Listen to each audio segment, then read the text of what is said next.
What the is leadership? Thought-provoking conversations with expert leadership scholars, exceptional leadership practitioners, and other extraordinary individuals. Good day. I'm Jonathan Kroll, and I'm the executive director and a lead trainer of the Leadership Trainer Certification Program. And I'm so excited to host this conversation with Dr. Denny Roberts, who is an incredible leadership scholar, a thought leader, a higher education leadership practitioner, and consultant who works with individuals and organizations to enhance their leadership skills and capacities and to think about leadership in different ways. And so in this conversation, as we do with all of these conversations, we'll be exploring what the is leadership. So Denny, welcome. Thank you so much for being here. Good morning, John. It's great to be here. Great. And I should also say, Denny has been and continues to be a mentor for me. I studied with him in graduate school and built a phenomenal relationship in 2005, 2006. And so I'm really excited to pick your brain. That's great. Yep.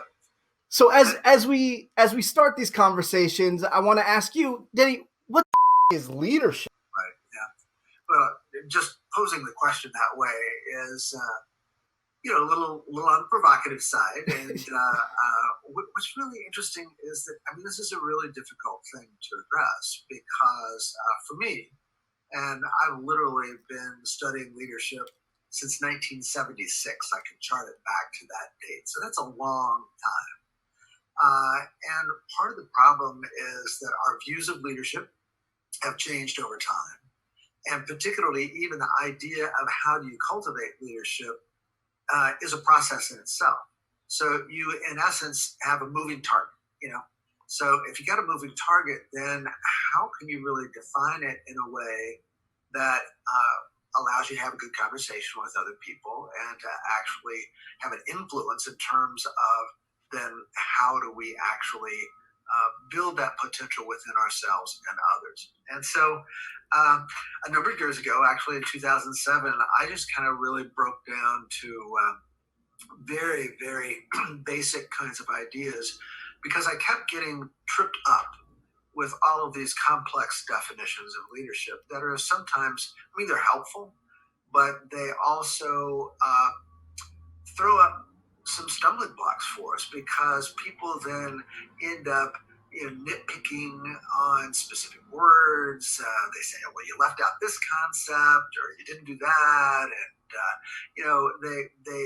it becomes a source of contention rather than unification. And so in the book that I wrote in 2007, published in 2007, Deeper Learning and Leadership, I define leadership in what I believe is probably the simplest definition on record. It's certainly the shortest. Yeah, 3 words. Yeah. Conviction in action. And somebody that is listening to this probably would say, conviction in action? Really? That is so simple. It's really not meaningful. Well, what I did in the book was that I talked about a number of assumptions related to that definition. And the assumptions, frankly, that's where you want to have debate. You want to be able to dig into that and figure out what works, what doesn't work, what does this mean? But at least you start a conversation with something that I have actually never had anybody ever disagree with me, that leadership is conviction in action. I've never had anybody say that. Because when they think about even their own definitions, other scholars, they go, oh, well, that's a little hard to argue with, And so it really does provide a way to start the conversation. And, there are a variety of things, and I'm not going to go into the detail because if readers want to look at it, they can get a copy of the book. And, yes, this is it. And refer to it. Thank you. I have my copy open right now. But, it includes both positional and non-positional kinds of leading. It also, it has action as a word. You can't leadership isn't a head thing. It is taking your ideas and putting them into action. It also requires that we do both inner and outer work. So we have to know ourselves and and then we have to know about the way that we relate to others. And particularly when you start thinking about how leadership relates to others, all sorts of other great implications begin to unfold, such as listening to other people, trying to find mutual benefit, uh, and really kind of struggling with what do we do. And good people that have conviction and want to put it in action actually are not at all put off by arguing with each other about what do we do, how do we move forward, what are the alternatives. They aren't bothered by that at all, because they're so passionate about what they believe in, that conviction, that they will engage with others in a respectful sort of way, which then allows this wonderful shared leadership idea, which is literally the only way that we're going to move through some of these more complicated issues that we face in the world. And I mean, today is just such a crazy day to do this, with a world pandemic underway, with economic markets collapsing, with world political leaders bumping heads, arguing, and I just viewed a videotape this morning by a very interesting guy by the name of Ian Bremmer. And Ian Bremmer says basically that we are in a geopolitical recession.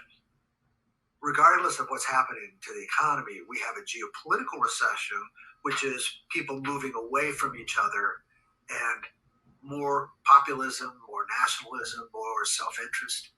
And that literally that's what's bringing us to our knees right now, is the fact that we've all let that control our lives.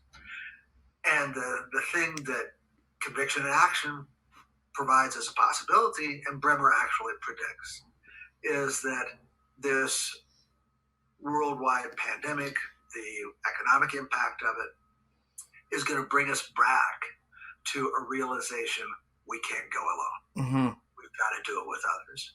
And we have to listen to each other, and we have to understand each other's mutual needs in order to be able to move forward in a positive sort of way. So that's kind of a long-winded answer to, defining leadership as conviction and action, but it works. And I'm actually kind of amazed that, 13 years later now, that it still is effective. And I really have not abandoned that definition since I started working on it in 2007. And of course, there are lots of other people who have contributed to the conversation about leadership, and I totally affirm that and feel good about what others are saying. But I also feel that the way that I look at it allows for richer conversations and the opportunity to really connect on this important topic. Yeah, well, and one of the things that I found and still think is so powerful and profound and needs to be at the front and center of conviction and action is this notion that it's not specifically or explicitly tied to position and power and role and all of the things that we think about in terms of antiquated leadership perspectives, leadership thinking, and leadership practice, that with conviction and action, we all have the opportunity to practice leadership because it's based on my passions and how I put those into practice, not about the power that I wield or the position that I hold. Yeah. Well, and what's also important in that is that we don't neglect understanding that people with positions and have the titles and all of that kind of thing, hopefully those people are exhibiting leadership too, but it's how they do it that makes the difference. And when you include them in this definition, then it allows us to kind of dig into it, and particularly because of the fact that positional leadership is really very, very difficult. We've seen the failure of positional leadership all over the place. I mean, that's part of the problem with the leadership industry right now, is that the failures of positional leadership are making the rest of us look terrible, like we're incompetent, we don't know what we're doing. Well, not quite, because some of the bad leading that we see actually isn't leadership at all. It's the exercise of authority. exercise of authority is really very different than leadership is. And when you've got an individual who isn't listening to other people and is giving out directives and trying to create themselves as the heroic center of the problems that we face, I would argue that that isn't really leadership at all, or it's bad leadership that has to be confronted by those around them. And this is where you really get into some very, very important work, which is the critical importance of those of us that are in the, whatever you want to call us, collaborators, participants, followers, I don't care what words you use, all of us that are in the concentric circles around those who exercise leadership. We've got to be in this. We cannot be passive. And that's one of the things that I think is really very difficult about the leadership world, is that we kind of we dismember the whole idea of the leadership community. And so therefore we don't bring all of our resources to the table. And if I'm trying to work my way through a big problem, hypothetically, I want everybody at the table. I want arguments. I want different perspectives. I want respect. Yeah. I want a commitment to trying to find the best solution and knowing that in the end, we can't know in many of these cases, but that we've got to move forward. And that becomes a different kind of leadership, and it requires those of us that are in these collaborator sorts of roles to really step up. And we have not required that at all. Yeah. Not at all. Yeah. Well, and even within the leadership community, the scholars and the practitioners who are advancing this field aren't doing that. And I think that's part of the reason why in 2007 you were feeling this, and probably now in 2020 it's not quite different, which is everybody is promoting their own form or style or understanding or theory or definition of leadership, and not bringing people together to say, what is leadership and how do we move forward as a collective so that across the board we know what this thing is. And that's a little bit of what provokes me to have these conversations, to gather folks together in these video interviews to explore what is it when we say, or when we ask, what is leadership? Yeah. And some of the interactions that I've had over the years have been so profound in terms of the leadership scholars that I believe have the most powerful take on what's going on, are also intensely interested in my ideas, in your ideas. They're like sponges. So when you talk to somebody like a Jean Lippman Blumen, or Barbara Kellerman, or Ron Heifetz, you talk to these people personally, and I have with all three of them and others, Susan Komovets. They are intensely interested in other people's ideas. They are not about, let me tell you what I think. They will share their beliefs in the same way that conviction and action calls us to share, but they will also really, really work to understand what you think and how does that relate, and therefore how does that enhance and actually create greater depth in their own understanding. And so those are the kinds of people that I get really excited about, because they are demonstrating the power of this idea of engaged leadership, respectful leadership, conviction, and action. Yeah. So as we think about practitioners, people in the field across industries, you have an expertise in higher education. What are the 2 or 3 things that folks need to do to practice conviction and action in a tangible, tactical way? Right. Well, I mentioned earlier this whole idea of both the inner and the outer work. And I think I see the Theory U on your bookshelf. Yes, most certainly you do. And like Theory U is just awesome in terms of how it helps us understand our own inner processes.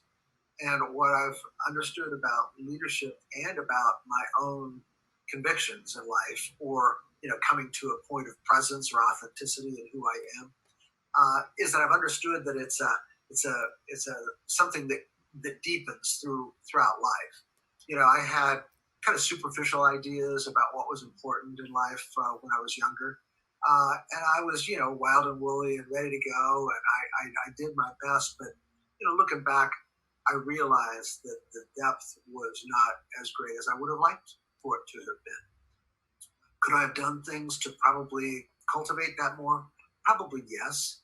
But yet part of it is just the world of hard knocks, of living life and being reflective and thoughtful as you go through those life experiences. And therefore, as life has emerged, I've become much, much more aware about what's important to me. And so if there's anything that I would say you got to start with is to take that inner journey. And lots of people have said this. I mean, this is not a foreign idea.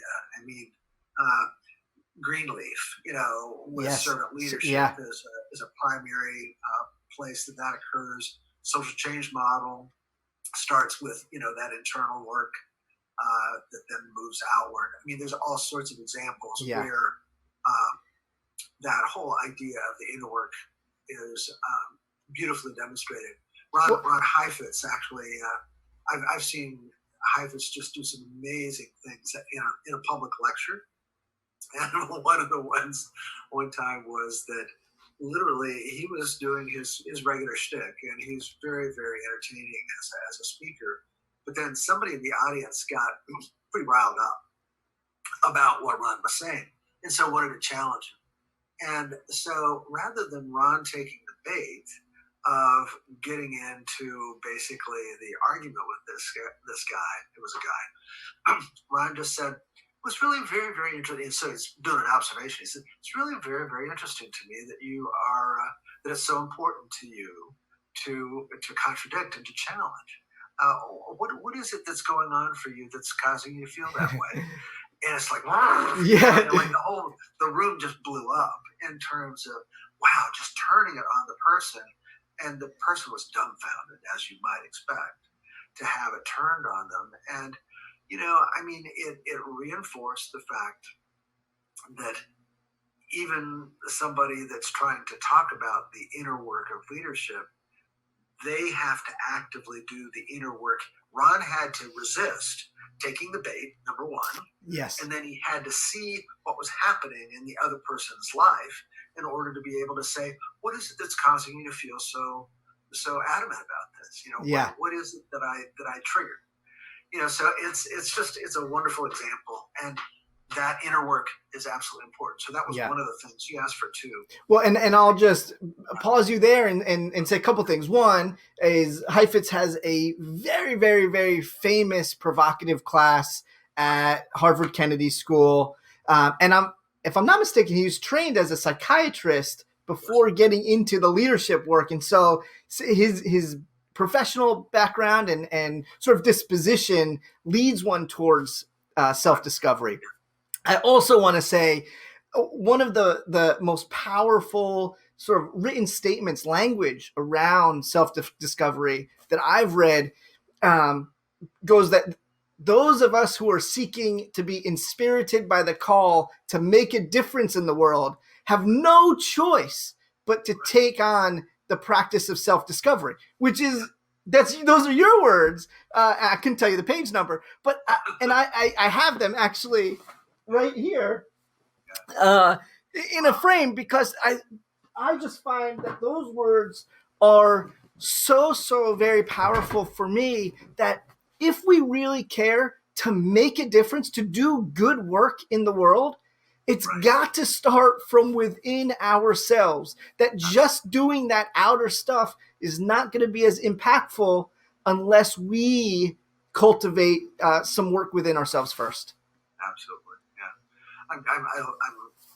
I love the fact that you connected with that quote, and that's a pretty powerful quote for me too. I don't know what moment I wrote that, but it was definitely a deeper moment when I was really, really thinking very, very reflectively. So, yeah.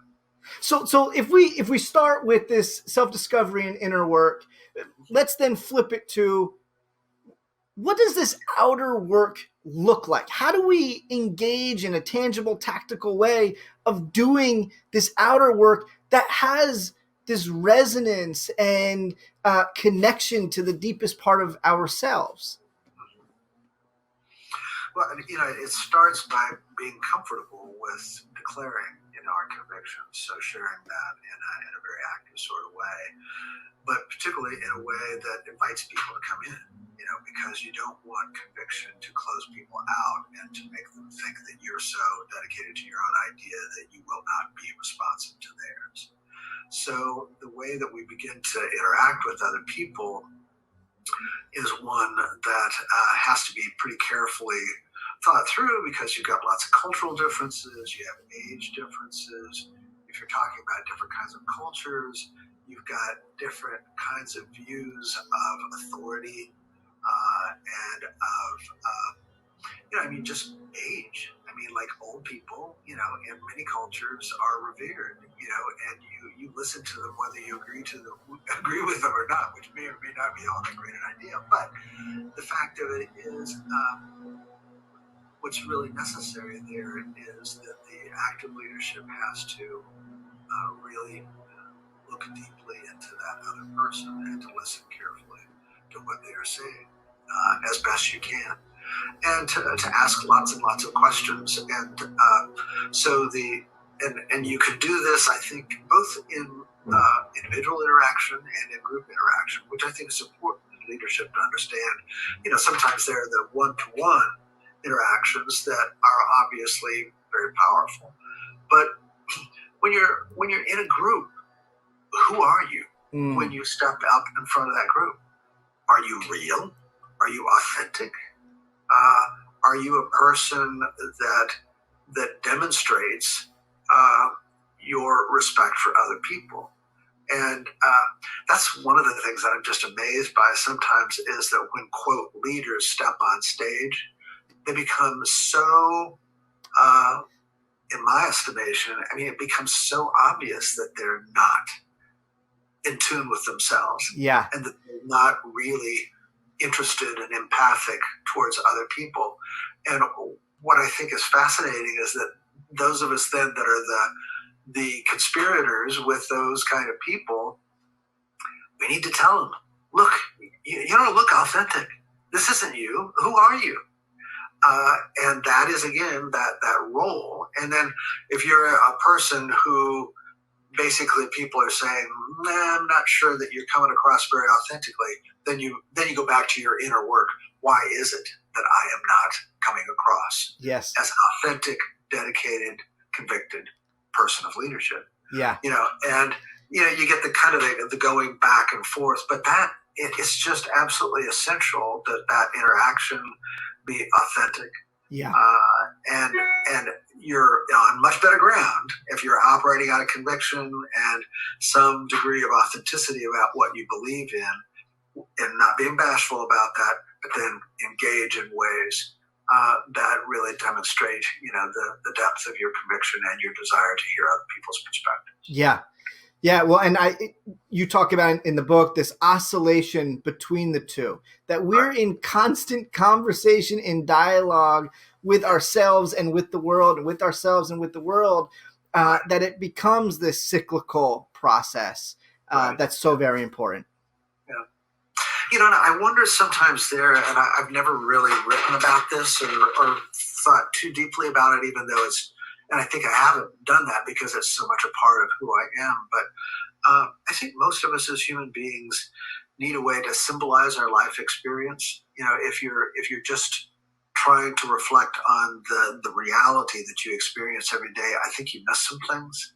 Whereas if you work at symbolizing either through art or through what you're reading or the way that you're interacting or in your service to others, those are really very, very interesting stimuli to get you to kind of think more deeply. And many of those experiences we kind of rumble through life and we don't really think about them. But the opportunities for deepening our own self-understanding are all over the place.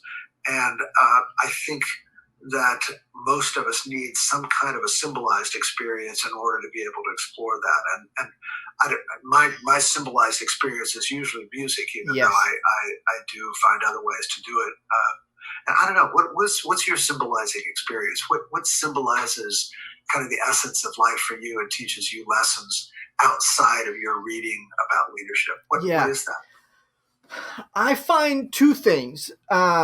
One is being out in nature and being in the world, walking around. I live around the corner from an amazing park, the Arboretum in Boston, and spending time in there, just strolling, is powerful for me. A couple years ago, I walked Hadrian's Wall in the north of England, which is basically from one coast to the other, just south of the Scottish border. And that was a powerful 3-day experience of just walking. I'm planning right now, we'll see what happens, but I'm planning this summer to walk the Camino de Compostela in the north of Spain, which is like a 30 or 35-day walk from the Pyrenees Mountains to essentially the coast in the northern part of the country. And I wanted to do it this summer because I'm ready. I'm itching for an experience to be outside of my regular schedule, my normal mode of operating, and to have this intentional time to just be with myself and with my thoughts and with a different special community who I could come in and out with for a few days, walking together and sleeping in the same hostel together, but then move on or not, and sort of to play that out. I also find that driving, and it's similar but a little bit different, but driving on a road trip helps me get into myself, and when it's by myself for 3 hours to visit family or to visit friends, allows this time and space that I wouldn't otherwise have. And I'm active and I'm paying attention to the road, but I can also zone out into wherever my mind needs to go at that moment. And so I also feel blessed that I'm a lecturer at the University of Rhode Island. And I'm living in Boston, which is a 50-minute commute. And so that's almost 2 hours on the days that I travel to Providence, where I can just be with my thoughts. Sure. And so I really cherish those trips, those times, to have my hands on the wheel, but my mind sort of thinking, processing, reflecting. Yeah. And see, this directly relates to the other two variables in the deeper leadership model that I advocated, because the first is presence, but the other two are flow. Yes.